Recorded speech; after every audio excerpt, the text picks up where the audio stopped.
for the answers to these questions in this reading. Why did the German soldiers come to the Johansson's apartment looking for the Rosens? How did Mr. Johansson convince the German soldiers that Ellen was not a Jewish girl hiding? How did the German soldiers show a lack of respect for the Johanssons? And why was it important that Ellen remove her Star of David necklace?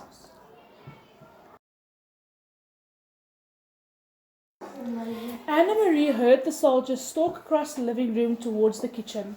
From her hiding place in the narrow sliver of open doorway, she could see the heavy uniformed man, a holstered pistol at his waist, in the entrance to the kitchen, peering in toward the sink.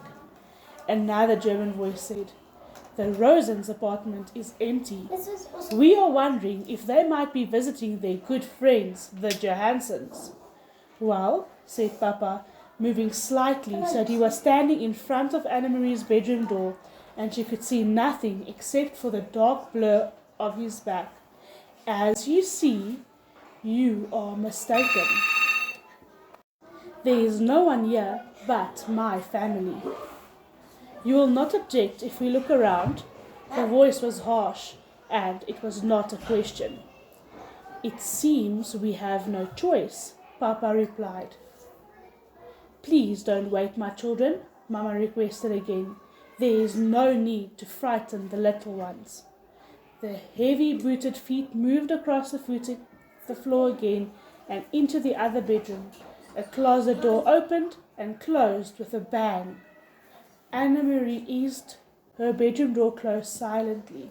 She stumbled through the darkness to the bed.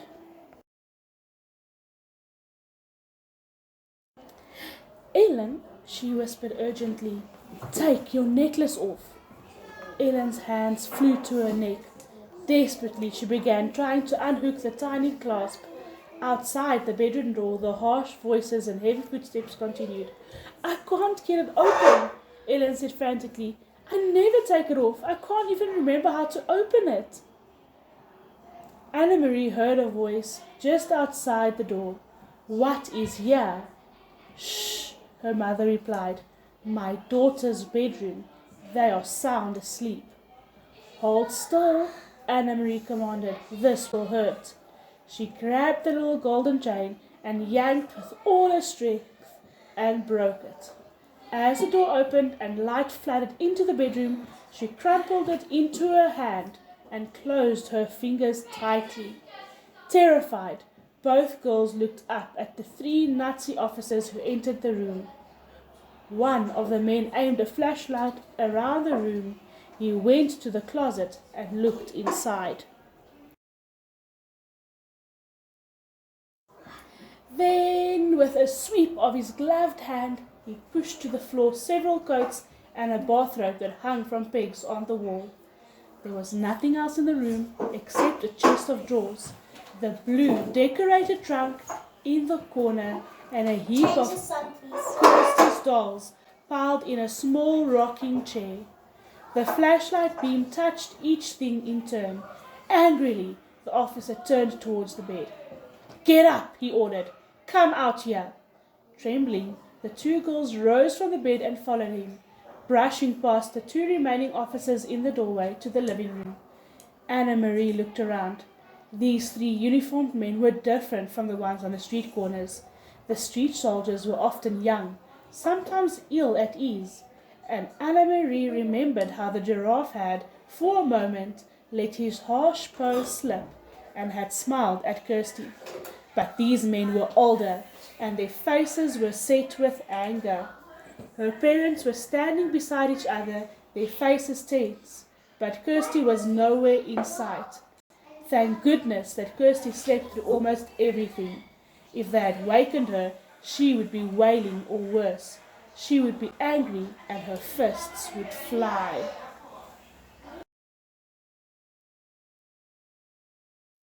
"Your names?" the officer barked. "Anna-Marie Johansson, and this is my sister." "Quiet. Let her speak for herself." "Your name?" He was glaring at Ellen. Ellen swallowed. "Lisa," she said, and cleared her throat. "Lisa Johansson." The officer stared at them grimly. Now, Mama said in a strong voice, you have seen that we are not hiding anything.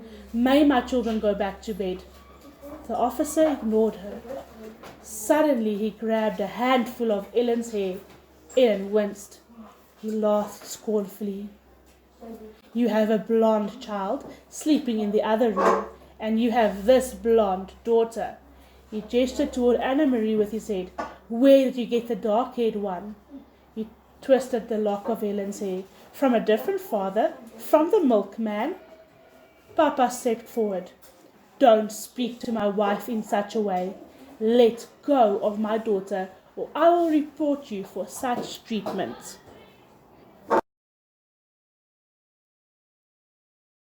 Or maybe you got her somewhere else, the officer continued with a sneer. From the Rosens? For a moment no one spoke. Then Anna-Marie, watching in panic, saw her father move swiftly to the small bookcase and take out a book. She saw that he was holding the family photograph album. Very quickly he searched through its pages, found what he was looking for, and tore out 3 pictures from 3 separate pages. He handed them to the officer, who released Ellen's hair. You will see each of my daughters, each with her name written on the photograph, Papa said. Anna-Marie knew instantly which photographs he had chosen. The album had many snapshots, all the poorly focused pictures of school events and birthday parties, but it also contained a portrait taken by a photographer of each girl as a tiny infant. Mama had written in her delicate handwriting the name of each baby daughter across the bottom of the photograph. She realized too, with an icy feeling, why Papa had torn them from the book. At the bottom of each page, below the photograph itself, was written the date, and the real Lisa Johansson had been born 21 years earlier. Kirsten Elizabeth, the officer read. Looking at Kirsty's baby picture, he let the photograph fall to the floor. Anna-Marie, he read next, glanced at her and dropped the second photograph. Lisa Margaret, he read finally, and stared at Ellen for a long, unwavering moment. In her mind, Anna-Marie pictured the photograph that held the baby, wide-eyed, propped against the pillow, her tiny hand holding a silver teething ring. Her bare feet visible below the hem of her embroidered dress, the wispy curls dark. The officer tore the photograph in half and dropped the pieces to the floor. Then he turned, the heels of his shiny boots grinding into the pictures, and left the apartment. Without a word, the other 2 officers followed. Papa stepped forward and closed the door behind him. Anna-Marie relaxed the clenched fingers of her right hand, which still clutched Ellen's necklace. She looked down and saw that she had imprinted the Star of David into her palm.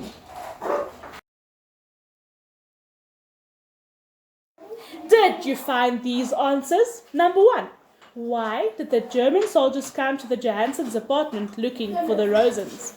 Because the Rosens' apartment was empty and they heard that the Johanssons were their good friends. So it was the obvious place to start looking. Number 2. How did Mr. Johansson convince the German soldiers that Ellen was not a Jewish girl hiding? He had photographs of his 3 children, and just lucky enough, Lisa was born with dark hair. So he managed to convince the soldier. Number 3. How did the German soldiers show a lack of respect for the Johanssons? Well, number 1, they were burst into the door 4 o'clock in the morning. Number 2, the mom asked 5 or 6 times for them to be quiet because her kids were sleeping and they didn't care. They carried on making their noises and slamming closets and throwing clothes out of the closet for no reason.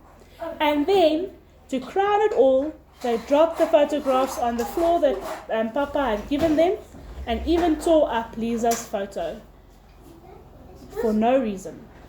Number 4. Why was it important that Ellen remove her Star of David necklace? Because Star of David is part of the Jewish religion, and if the German soldier saw the Star of David, he would immediately have known that she was not Danish, but in fact Jewish.